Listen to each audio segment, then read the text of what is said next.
India, I just feel like I really don't know what to post. I don't know what kind of content to make. What should I do? Really look at your Explore page and what you're consuming first. And if you're having a hard time figuring what you want to post, probably because of what you're consuming. I went viral a dozen times. People go to the gym, they're like, I want to do 5 days a week. And because they can't do 5 days a week, they're not going to do any. Just fall off, yeah. The algorithm is fiending for original content creators. You can literally just be yourself. I started gaining more of a following because they're like, oh wow, like this girl, she's confident. But really, no, I'm scared. I'm just doing it scared. Letting your story run out on Instagram for 24 hours. It resets the algorithm. You're gonna get way more engagement. They're going to give you people that are posting newer content. You can't be a brand strategist if you don't know analytics, if you don't know numbers, if you don't know how to convert. What would you say to somebody that feels a little stuck, they're not posting because they're too worried about trying to be perfect with it? So someone that's struggling, I would say first, like, don't worry about.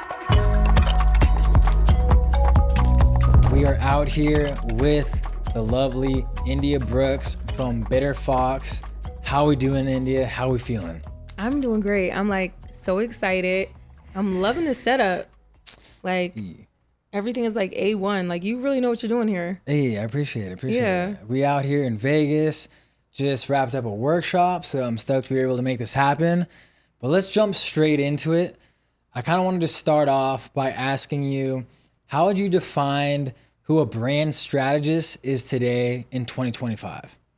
That's a great question. So I would definitely say a brand strategist is someone that knows how to interpret your brand.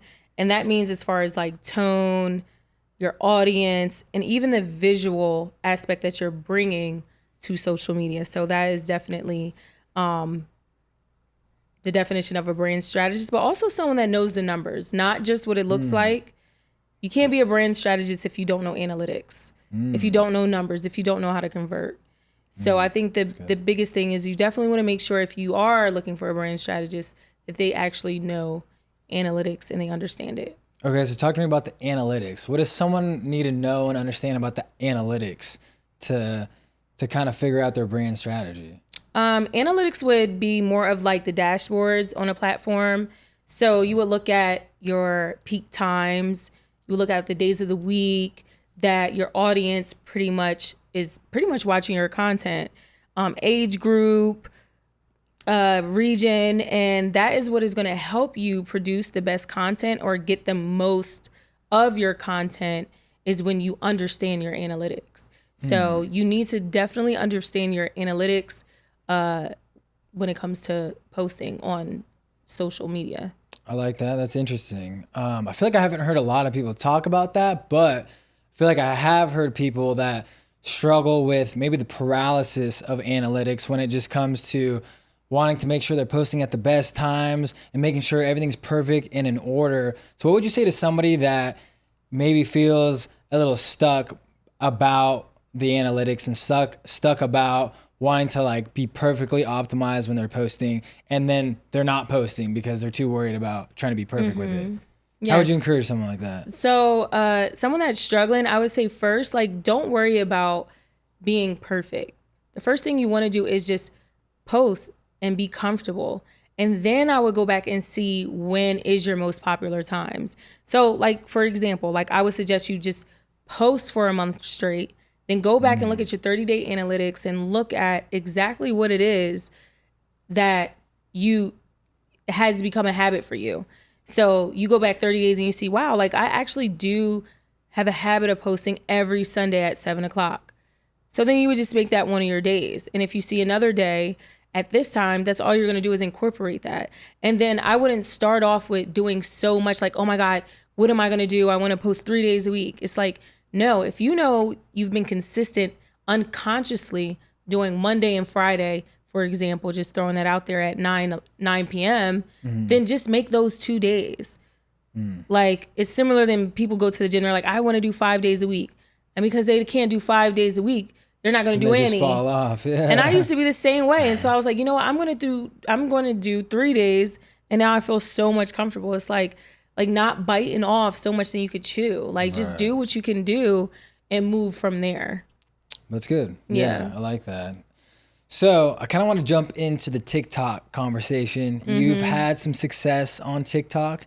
You were crushing it there. And so I kind of want to ask you, like, what was one of those moments where you just kind of felt like, oh, this is like working for me? I feel like I figured this out. What was kind of like one of those moments for you when you were starting to make that kind of content? I would definitely say like it kind of happened, I would say about 2 years ago. And I just was like, I'm just going to post. I'm going to be consistent. The thing about TikTok is it's minimal quality effort when it comes to video. Like you don't have to be the strongest in video. You don't have to be the strongest creator. You don't really have to do too much. Like you just tech side, like visually, it doesn't have to be great. So once I realized it was so like minimal effort, I was like, I can do this. And I just had a plan to do it. And I was like, I'm going to grow my following and see if it works. So I just made videos like the ones where you're reenacting, like doing voiceover type of things. That's all I really did. And once I realized that worked, I was just like, okay, like this works, but this is not what I want to be known for. So that's when I decided to take a step back from TikTok, was because I was like, oh, I could go with this, but I'm not here for just views. I don't want just views. Like this makes no sense to my brand or what I want to do. However, I did get views. I went viral a dozen times, like, so it just, that didn't matter to me. It just didn't align with my brand. So I decided to take a step back from that. That's interesting. What would you say to somebody that feels like they want to build their following off of maybe like virality? Like they want to do the dances, they want to do that, but they know they maybe want to like switch it up and then try to like build a business off that, even though they're not making content for the business. I mean, it can work. Like it can work if you want to do it that way. It just depends. Like you could go and you could do that whole dancing route. And if you want to build your audience and all that, because I never knew that I was going to go deep into coaching. Like at that time, I never knew that that's what I wanted to do. It was something that I always wanted to do, but I didn't know exactly if I was going to do it on like a platform, if I was going to do more one-on-one, just in person. Like I had no idea, but I would say I would just start off doing what you want to do, because switching your niche when you're creating is definitely one of the harder struggles. When you came in viral off of doing dances and voiceovers like myself, and then you're trying to go into what you really want to do, it's harder to switch that niche because your following is used to seeing you do, Yeah, that's a fair the viral point. stuff. Yeah, sure. so it's like I wouldn't suggest it. However, you can build it, but it's very short term. Gotcha. Yeah. So if you could only choose one platform in 2025 to focus on, Instagram or TikTok, what are you choosing? I'm going to choose what's easier for me, like what I'm the most consistent with. So if that's TikTok and you're more consistent with TikTok, it comes easy for you, and you're using majority of the tools in TikTok, like TikTok Shop. You're doing a bunch of different things on that app. Maybe you're doing the battles. Maybe you're doing, the creators program. Then I would stick to that platform. But if you're on Instagram and you post consistently, you have a broadcast channel, you're going live, or it just makes more sense to your business, I would do what comes the easiest. Okay. That's what I would suggest. Gotcha. Yeah. So what about for India though? Oh, you're asking about for me. Yeah, what does India want to do? You found success on TikTok. How do you feel? What are you choosing? Are you still rolling with TikTok, build the brand? Or are you I think building the brand now, I'm leaning more towards Instagram. And what shifted that for you? I think what shifted it for me is Instagram is more challenging. It's more challenging. It's more niche. It's more tailored. It's like it's like the grown, like how to say, like grown and sexy, like the more mature, So the more established, established, the trusted platform. And TikTok, you just never really know what you're gonna get, and it's like the credibility. You don't have that much credibility on TikTok. Like if you have followers on Instagram and you have a lot of followers, people know that you worked hard to get it. On TikTok, you can necessarily just do a dance. A lot of people going viral. Or you could just do a mukbang. Yeah. Like you don't really have to do much to go viral on TikTok. So I guess it just depends on your level of success. Like, what do you consider like great? And to me, TikTok isn't that challenging for me. I would say, like, it's not challenging for me. No, So for sure. it's a fun platform. I love it.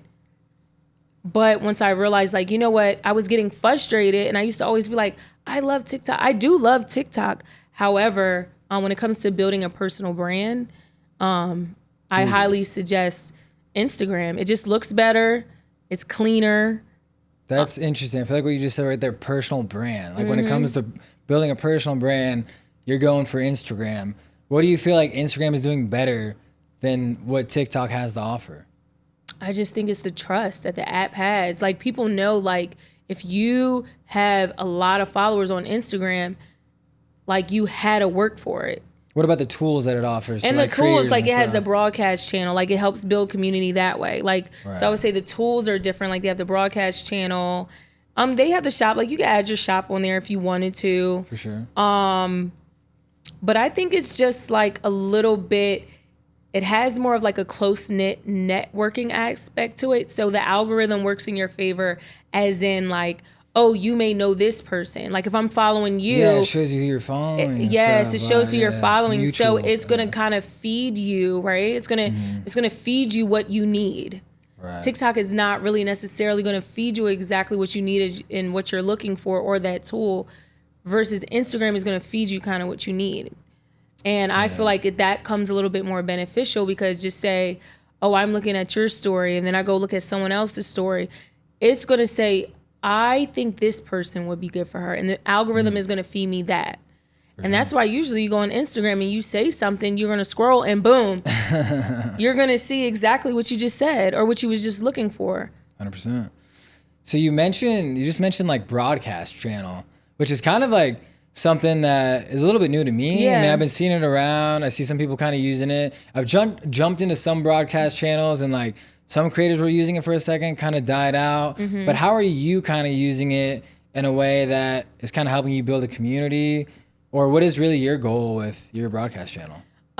So the broadcast channel for me has been like an outlet for me to just kind of like use as a dump, like a brain dump, but not just a brain dump, but just a way to talk about productivity, the way that my mind works, and also be able to relate to my audience on just a more intellectual level, and know that it's not just about building the brand and what goes on behind building the brand. Like, for example, I read a book a week and I give a little review, and I post things about productivity, mindset, behind the scenes. And a lot of times people think when you build a brand that it's just all about just the aesthetics and it looking good and me, you traveling and taking pretty pictures. And it's like, no, it's like, it has a lot to do with what we consume. Like, I consume a lot of different things. And I just wanted to share that, because people always say like, they don't never share this with you. And it's like, okay, now what if I share with you that I read a book a week? You know, like, so it's me also showing them the work that I'm putting in. And I think that's what the broadcast that's like what the broadcast channel, I said channel. So I think that's what the broadcast journal does, is it also is like a very niche community to the followers that you already have, but the followers that are like, I kind of want to know her. Like, they want to go deeper with you, and they want to know a little bit more than what you post on your story. So I think it's a great way to connect, build community, and just kind of like, interact with your audience. Yeah, I think that's a great point, because I mean, a lot of people are showing their best moments when it's on their feed or their stories, and maybe they don't feel like there's an opportunity to share some of the other sides. I mean, some people are still kind of figuring that out, but I like that for sure. There's a way to go kind of deeper with your audience, show some other aspects, share some other things. You mentioned something that was actually like a new concept for me this weekend, which was the whole idea about letting your story run out on Instagram for 24 hours and then reposting or just posting again to drive higher engagement. Can you kind of break that down a little bit? So pretty much, like, I do a lot of things of like, studying the algorithm and seeing the way it works. And honestly, it just comes from just testing It's not like there's no proven method like written down, or Instagram didn't say this does work. It's just almost like a hack that you would know just from studying, the algorithm, which is why I decided to just focus on Instagram instead of worrying about TikTok. Also, because it's like you really just want to focus on one platform. Yeah. But you letting your story run out 24 hours, it kind of resets. I've noticed it resets the algorithm. So just say if you're used to getting 300 views on a story, if you take 24 hours or one full day, 2 days max, and then post, you're going to get way more engagement because it's going to push your story to the front of your following. Versus you posting every day, you're going to be further back here. So they're going to give you people that are posting newer content. Why do you think that's happening? I couldn't even give you an answer for it. Like I don't know why it pushes it up that way. I haven't like literally thought about that. I just know that it's a hack that works, is letting your story run out 24 hours before you post. But I wouldn't wait too long. Now I would say the longest I tested it out was maybe like 2 weeks. And if you do that, you're going to get little views.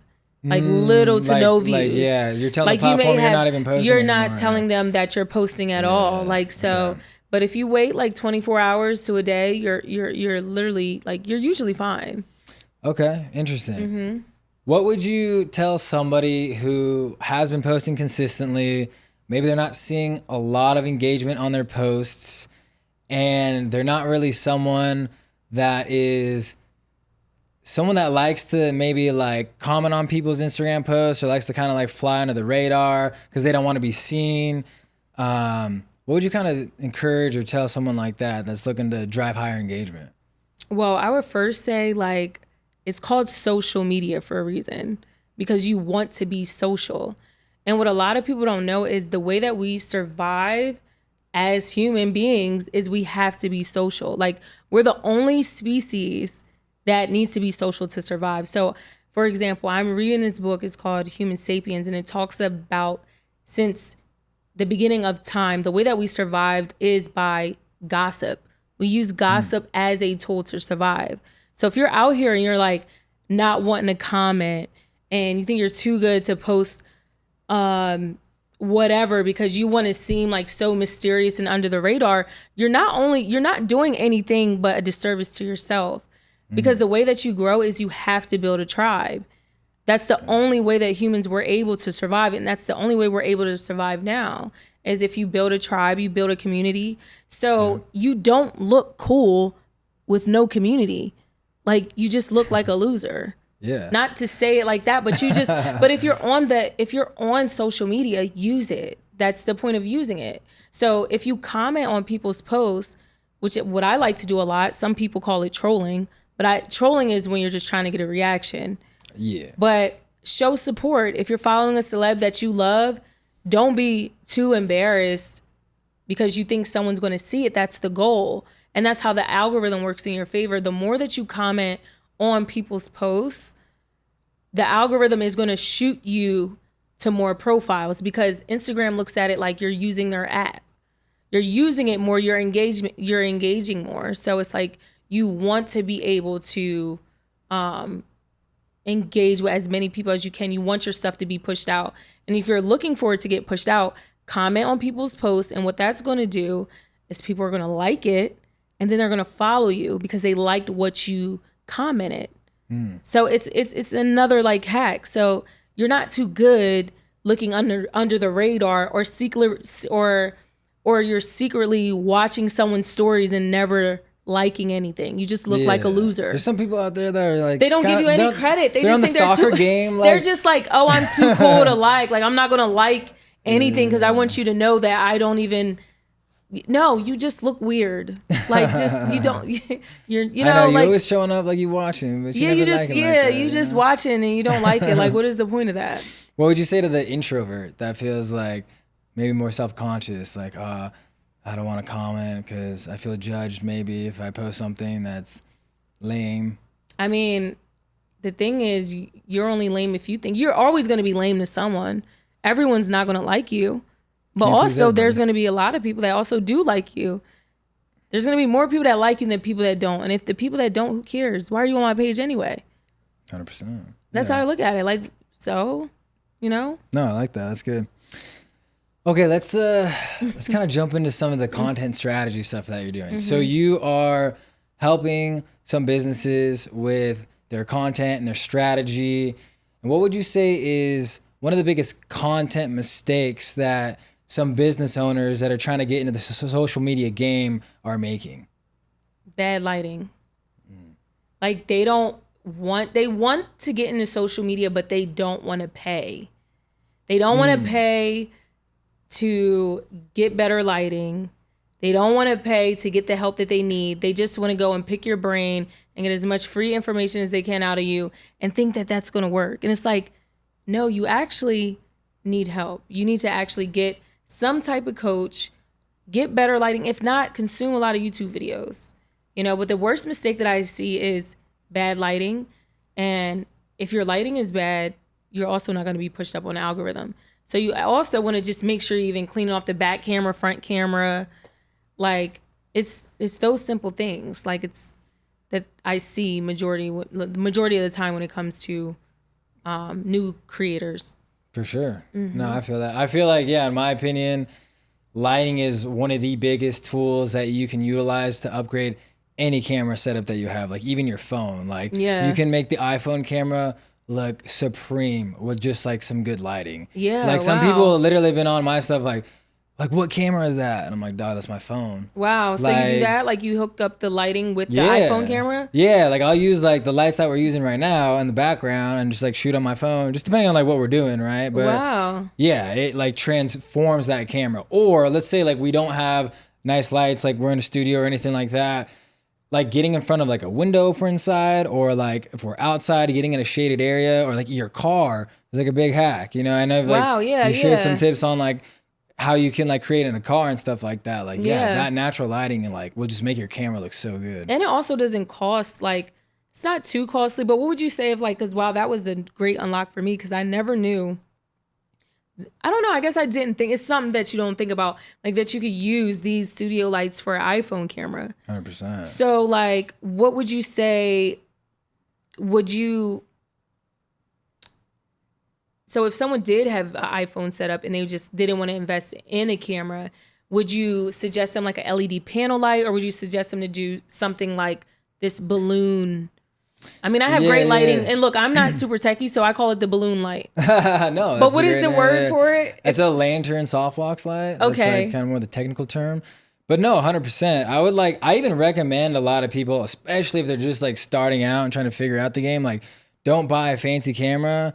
Just use what you already have, which is your iPhone, because the best camera you can use is the one that you actually know how to use. Like there's people that are buying cameras and they're like, I thought I was going to get into this, but it's been like 3 months and like I haven't even figured it out. And like I'm still just kind of using my phone. And it's like, it's all good, but like, yeah, just use what you know, right? Like play to your strengths. And the phone cameras on today's phones are like so good. They're amazing. They're amazing. And so if you just like pair that with a good light, make sure your settings are right. Maybe you're shooting in like set up to like 4K 30, because the iPhone will come shipped at 1080p. So like that's a hack. Just change those settings real quick. Go to 4K 30. Already your quality image is going to be like that much better. And then you pair that phone with a light, it's going to be like so bomb. Yeah. So, and it's crazy. Like I didn't even like that hack that we also learned too, with like just even the 0.5, like turning your thing on 0.5. I used to always like, how are people getting that wide frame? Like, isn't that really considered, I guess 0.5 is considered like wide frame? Yeah. It's like a wide angle lens that's like already coming on your iPhone. And so that's a huge hack too. Like when people are filming like selfie videos, I try to recommend to a lot of people like, flip the phone around, turn it into 0.5. It's going to look super good, especially if you have good light. And then you could bring it closer to your face, which means the audio is going to be even better. You don't have to hold it like way out here. You can kind of like be here and it's going to sound even better. So yeah, I would recommend like, honestly, just start with the camera you know how to use, and it's probably going to be your phone. Pair that with a good light or get some natural lighting, stand by a window. And then to answer your question, like, I don't know, what kind of light do I recommend to someone that's like trying to hop into it? Like some of the panel lights are like cool, but some of them can like also be like harsh if you, depending on what the light is, you know, and if you have it like right on your face, like sometimes those lights could be better utilized as like a hair light or like a rim light. But like for the main light on your face, the softbox is always gonna be more forgiving. I would say like, okay, for example, like me, like I like to wear like, of course I'm in beauty, so I like to do makeup. Like now would this be, I mean, I have this light, but. Yes, this light's gonna be bomb. You know, it just depends though too. Cause like, you know, everyone's like different. Everyone's got like different skin. Some people are like more shiny. I feel like I'm naturally shiny. I'm oily sometimes like that. And so like my face looks like that sometimes. But yeah, I think everyone's just like a little different. But honestly, like when it comes to forgiving, like these softbox kind of lights are gonna be the best. Like the harsher lights will be like the panel lights or the LEDs. So I'd say like use that sparingly. But at the same time, you gotta use what you got. And like I said, even just like filming outside or like in your car, it's gonna look bomb. So that's what I would say. That's a great tip. Yeah, that's good to know. If you're watching this, there's a good chance you're putting out content, you want to put out content, you know someone who's putting out content, but what most people forget is that it used to be almost impossible to do this on your own. Back in the day, if you wanted to grow a personal brand or a business through content, you needed an entire machine behind you. TV networks, production crews, publicists, all of it. Now we've got everything we need, more accessible than ever, but let's be real, that doesn't mean it's easy. Most people don't realize how overwhelming it can feel when you're just getting started. Maybe you see people like Alex Hormozy putting out really clean, high-converting videos with the bold captions, the fancy edits, and then the entire internet is copying his style and captions. I bought into it too. I made those captions. Tried replicating that exact look, thinking it would just work for me, but it didn't, because it wasn't me. And even with decent gear and a good effort, my content wasn't growing my brand the way I hoped. That's when I realized the problem wasn't more information, it was the right information. I needed clarity. So I built something I wish I had when I started, a 2-minute content clarity assessment. I want to encourage you to take a minute and try it out. It'll help you figure out if the real issue is your setup, your space, your strategy, or simply just not knowing what kind of content to make. And when you're done, you get a plan to start creating with a clear path ahead. I live half my life on the internet, and I know how it feels to try and figure out how to get in the game with all of the overwhelm, seeing different types of content and trends, but clarity cuts through the noise. Head to the description, take the assessment. We all know it's time to start making moves with our content.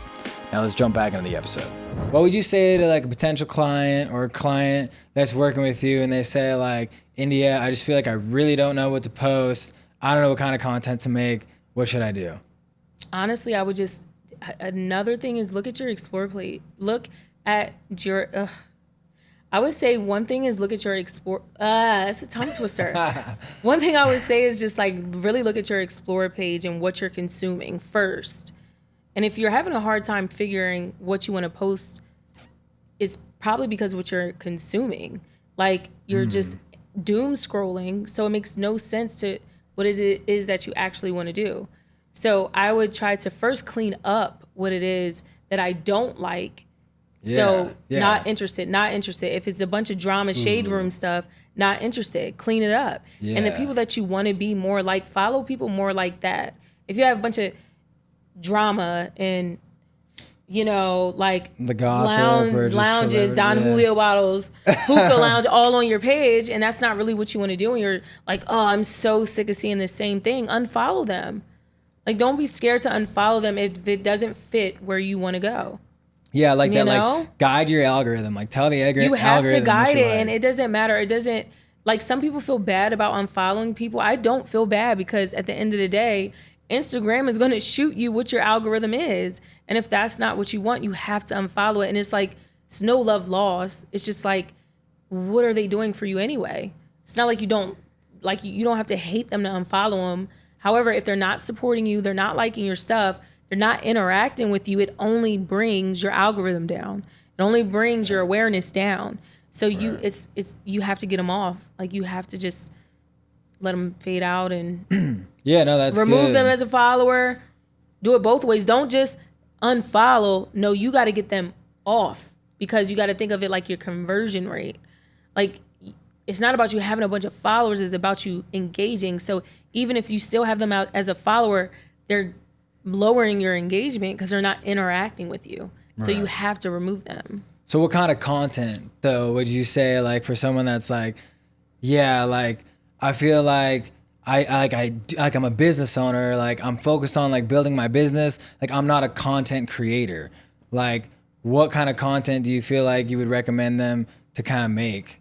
If they're not a content creator. Yeah, but if they feel like I'm not trying to be an influencer. Like I'm not trying to be like a social media star, but I know I need to be on social media because people are getting new leads for their business and they're like connecting with people. But I just like, I don't relate to like wanting to be an influencer kind of vibe. I would probably definitely do like a voiceover vlog because a lot of people don't like being on camera. So that's what I would start doing with people that don't really want to show their faces. Just pick up your phone and record maybe your routine, things that you're doing in your business, and then literally go to the bathroom. It's the best place to do a voiceover. Like it's the best place to like sing in the shower. We all sound great in the shower when we sing. So, and then go in the bathroom and do a voiceover. And then you can record, stop as many times as you want. So that's what I would recommend. Yeah, that's really good. That's really good. I kind of want to talk a little bit about just like being consistent on posting on social media. What would you say is something that you figured out a way to be consistent on social media in the midst of running a business? You have Bitter Fox, you have the studio, you have digital, you're an esthetician. How have you found consistency in posting on social through all of that? I would definitely say number one is loving what you do. You have to actually like what you do to be consistent with it. So it definitely starts with me loving what I do, loving my brand. Of course, I'm a mom, so I love my son. I actually dedicated a day to him, Sunday, and I changed it like S-O-N, Sunday. So I like to spend every Sunday with him, doing something with him, cooking for him, whatever it is. But you want to do things that you love. And when you do things you love, it doesn't feel like work. And then that's how you end up becoming consistent. But also, I show up as exactly who I am. So who I am online is the same that I am in person. So I know myself, I know my niche. And when you know yourself, then it's easy to translate. And then honestly, the hack is batch creating.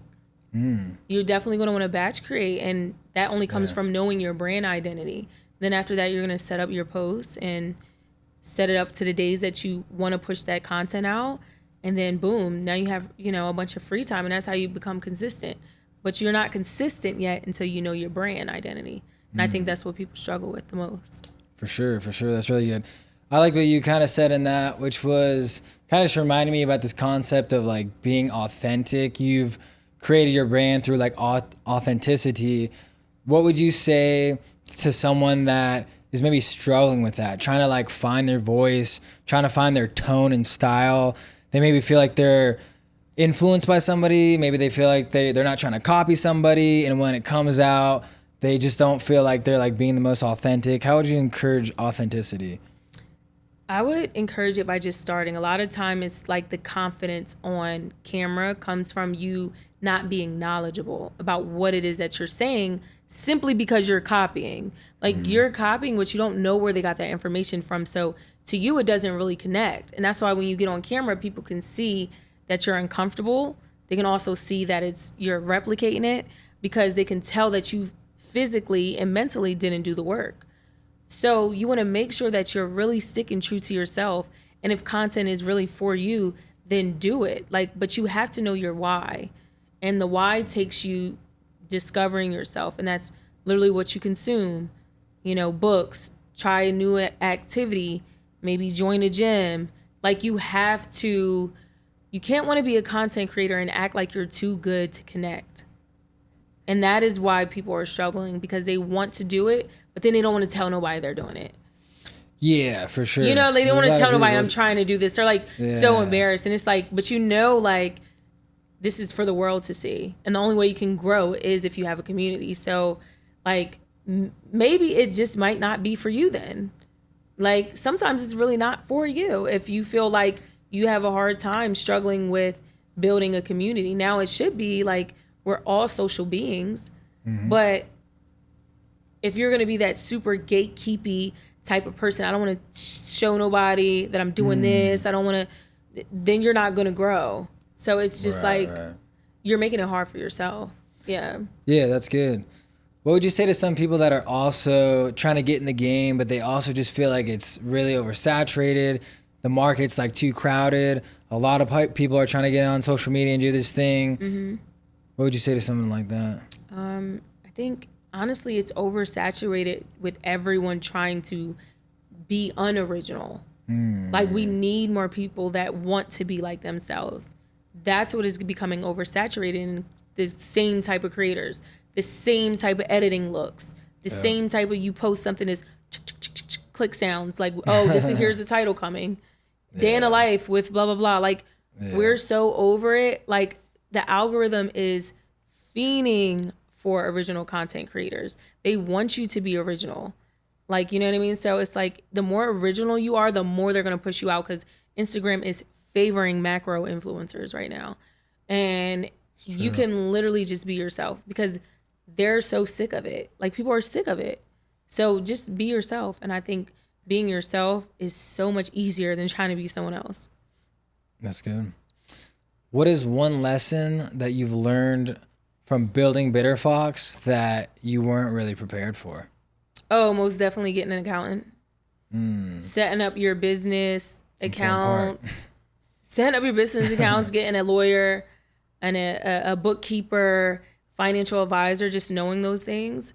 And I guess like I was thrown right into it. Like I wouldn't say thrown right into it, but yeah, I was like, I didn't give myself enough time.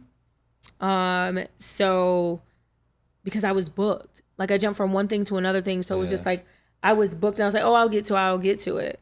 But definitely if you're looking to set up business and you're not in a rush, make sure that you have everything in order before you start. Maybe educate yourself on even business entities that you want to be, like LLC, sole prop, S corp, all those type of things. Make sure that it really just makes sense to you and not just on here like just I got my LLCs, and you know some people confuse that. They think it's a trademark and it's not. And as soon as someone says I got my LLC, I'm like, okay, you got insurance? You know what I mean? Sure. So I mean, I think it's just really just educating yourself, getting a financial advisor, bookkeeper, and just QuickBooks. Hey. You know, you can sync all your accounts to QuickBooks and categorize it and know where your money's going. Know where your money's going, definitely. For sure.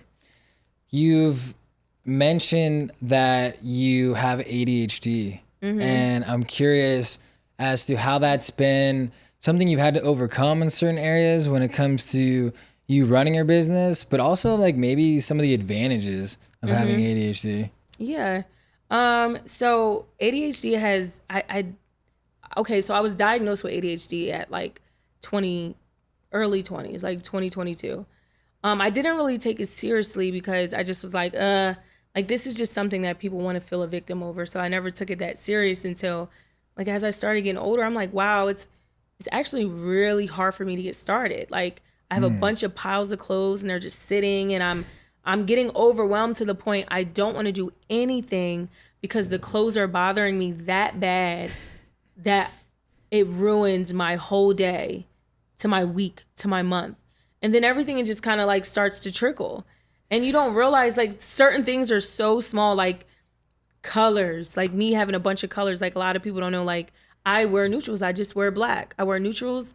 I don't wear a lot of colors because it overstimulates me. Interesting. And so overstimulates me and I just start getting brain fatigue and I get overwhelmed. So I decided not too long ago to just stick with the nudes and the blacks. That has helped me. But overall, one of the benefits I have is the kind of ADHD I have, because it's a lot. Like you can have, there's a bunch of different categories of ADHD. So mine is like I have the ability to hyper focus on things. I can learn them really quick. I can integrate it into my workflow, and I process systems much faster. Like I work more with the logical part of my brain. So I think that is an advantage that I have because I'm able to make non-biased decisions and I'm a little bit more numbers based. That it's actually, it helps me a lot because I'm not making decisions off of emotion.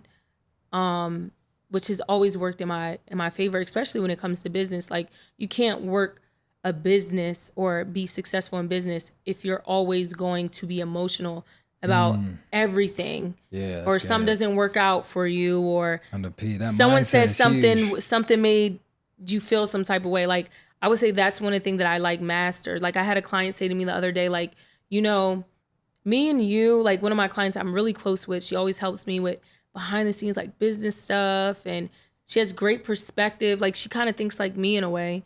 And she said, you know, India, like, you juggle so much, and me and you kind of talk on a deeper level simply because I've been your client for so long. You never act like what you're going through. Like, I would never know that you are going through all of this. She said, because you do a great job at not bringing it to work or not showing it. And I think that's one of the That's a skill, advantages though, that I low-key. just have, is being able to, you know, just be leveled about it. Because the more that you sit and worry, which I used to, I learned to get out of habit by reading books about productivity and stuff. That's why productivity means so much to me, because ADHD used to hinder me because I would solely focus on little things. Like, if something was moved here or this was here, I'm like, I have to do it right. But now I'm spending so much time on it, and I don't want to do nothing else now. Now I only accomplish one thing. So for me, I don't know what book that I read, and it said you don't want to spend more than 2 minutes making a decision. Ooh. So now when I do something, I just make sure, like, all right, girl, just. You committed. So it's not like I don't decided. care. Like, if I'm like, it's up to you or whatever, it's because I literally am giving it literally to you. I don't want to think about it. Right. Unless, yeah. That's So, cool. Yep. Something you mentioned there is that you feel like you can be overwhelmed by colors, which is interesting to me. How would you say that colors play a part in someone's brand, especially when you're coaching somebody through brand strategy? Okay. So, for example, one of the things that I really don't like to see, if I go to your page and it's a bunch of colors. Dog, that's me, yo. I don't know. I gotta get that maybe in order. If you got a bunch of colors, I'm like, who is this person? Why isn't it cohesive? Why isn't it, like, literally, if you have a bunch of colors all over your page, I'm like, I have a headache. Like, I literally, and it's not for everybody, but it's just like, be consistent. Like, brand makes, like, colors, like, there is psychology behind color. You know what I mean? Like, I like to feel calm. I like to know what it is that I'm doing. I'm very confident about what I'm talking about, what I'm doing. I want to be calm doing it, and I want to know for sure, like, all right, this is what it is. Like, so for example, black is one of my favorite colors that I like to wear because it shows, like, dominance. Like, it shows us a sense of confidence and just like a bossy vibe. And that's how I feel when I wear the color. And that's what black actually does. Now, when you have colors like this that are neutral, it's more of a calming vibe. Like, you're comfortable. Yeah. And What about blue? blue is blue usually translates to wellness.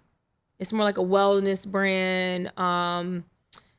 Damn, let me see. What about blue? Let me see. Hold on, let me see that real quick. That was a great question. Yeah, I mean, I don't mean to put you on the spot like that. No, but now, yeah, but you just put me on the spot, so I don't want to. What is the psychology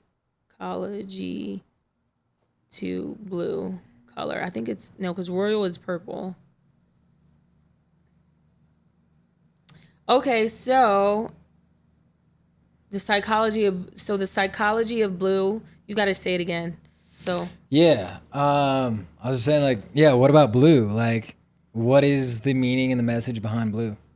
So blue is more of like clarity, communication. It builds trust with your following.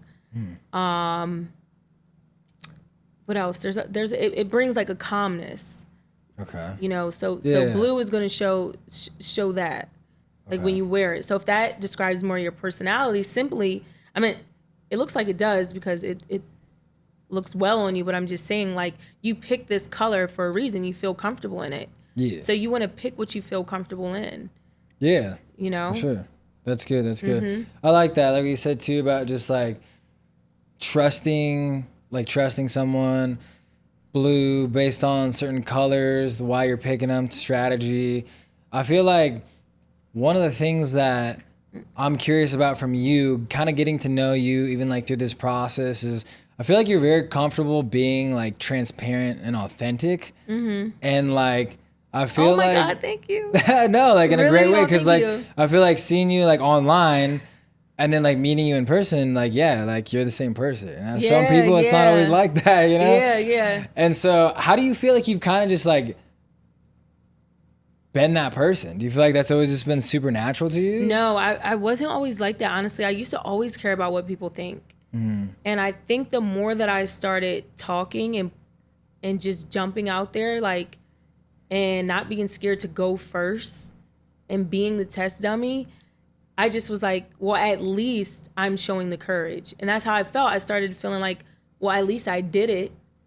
And I knew that in order for me to start getting comfortable, I just had to do it. So I would force myself to talk more. I would force myself to do things necessarily that I didn't feel comfortable in, because that's the only way that I'm going to grow. And then I started to see, like, I started gaining more of a following, because they're like, oh, wow, like, this girl, she's confident. But really, no, I'm scared. I'm just doing it scared. And the fact that I'm doing it scared, people are learning to like, wow, like I'm leading with that. So then you start to gain a following because people are like, she knows what she's doing. But really, I'm just winging it out here like everybody else. Like I'm just winging it. So with me doing that, then you get comments like, I love your content, and how are you so confident on camera, and how are you? And the science is just fake it literally until you make it. And if you struggle with that, just do it. Yeah. Because one thing about me is like, I don't want no one to see that I'm scared. I don't want no one to see that I'm not confident. Like, it's like not like a survival thing, but it's like, if you're not going to see me sweat, and that's what it is. I don't want no one to really see me sweat. So what I'm going to do is I'm going to fake it. And then by you faking it, you're going to just get good. Yeah. That's good. Yeah, I like that. I respect that for sure. So one of the ways that we met was through an online community, and we have a coach. And I kind of wanted to ask you, what made you want to get a coach? What made you even want to try to find someone to kind of help mentor you along your business journey? I think it was the moment where I just felt like I wanted someone smarter than me. You know, like we talked about ADHD, and it's like I'm very good at learning and adapting, and I always found myself searching and wanting to know more. Like, I want to know more. I want someone to teach me. And no one, I don't know if they didn't have the tools, or they just simply maybe didn't want to give it, and it's just gatekeeping. There's some of that for sure. It's so much of that, and honestly, a lot of people just I want to sell you a course, $3,500. I'm like, I don't want a course. I actually want a community of people that think like me. I'm tired of just consuming articles, material, chat GPT, like, a bunch of stuff, trying to figure it out. And you just keep going down these rabbit holes, and it's just endless. And I just started losing sleep. I started losing a lot of sleep. So to me, I really just I really needed a coach. I wanted a community, and I was just ready to invest. And honestly, I would say it's definitely one of the best decisions I've ever made for myself. I was gonna ask you, like, since being in this program for the last, you could say about 6 months now, how do you feel like having a coach and a mentor has helped you progress this far? I think the confidence. I think it helps you become more confident. However, I'm not gonna lie, it is a little bit challenging, because you go through phases of like, does this even really work? Like, you start to give up on yourself. Like, you go through the like emotions, and you're like, I don't think this works. And no, you do, but really what's not working is you're not doing it. You're not doing the work. Ooh. And when you don't do the work, you start to blame others. Like, this just doesn't work. But it does work, because simply the influence is there. You're not doing the work. And when you go back and you ask yourself, well, have I been consistent? Have I been doing this? And then it's you have to be able to take accountability. And that's the great thing about having being in a community and getting a mentor or a coach that has a community-based mentorship is the fact that you have to be held accountable. Like, no one's going to put the content out for you. Like, you actually have to do it, set it up, and do the work yourself. Yep, 100%. Yeah. How do you find balance? How do you stay grounded when it comes to the busyness of running your business, busyness of creating content, and also just being a family person? You know, you have a son. Like, how do you find balance in all of that? Sometimes I just like, to be honest, I like to cook. That's I didn't cool. mention that. Like, I like to cook. I think that's the only thing that when I'm cooking, believe it or not, I'm literally just focusing on what I'm cooking. And that's the only time my mind That is hyper focus comes yes, in my right there. like my hyper focus comes in. That's the only time. Like, I'm just thinking about that. But knowing me, I always am trying to figure out how I can do something. So of course I'm taking pictures and making content of what I'm cooking and posting it on Lemonade. My Lemonade is like an account, and I'm just posting food reviews, not food reviews, but posting the recipe and the food. And for example, I did like a skewer, like shrimp skewers, Korean barbecue, and like a chicken skewer like a few weeks ago, or two weeks ago. I have 53,000 views. Thanks. And I was like, the dang, skewer? like maybe I am nice, but you know, it's just Hyping yourself up one time? yeah. Okay. Like, so it's just like a new platform, but I was just like, yo, like it brings me a sense of calmness. And Lemonade to me just reminds me of Instagram, but no sound. It's like Instagram, but no sound, but it's like a journal. And I really love that. So that's why I have the broadcast channel. It's like one of those, another outlet. But sometimes I just like, I just want to post, and I want to just keep it moving. I don't want a bunch of sound, you know? So For sure. So that's what I do. I kind of like, I like to cook and learn new recipes and just chill, I like that. you know? Yeah. I'm a chill person. For sure. It's not always strategy and math problems in my head. No, for sure. There's a lot of noise out there. So I Yeah, it's a feel lot you. of I noise. feel Yeah, you. yeah. Okay, well, India, I want to thank you for joining me on this podcast. I'm stoked that we can make this happen out here in Yes, Vegas. Thank you. The last minute trip, but we did it. Yeah, this was great. And I'm loving it. Let's go. We Yeah. will have to run this again soon. Yes, definitely a part 2. Let's go, part 2. Yep.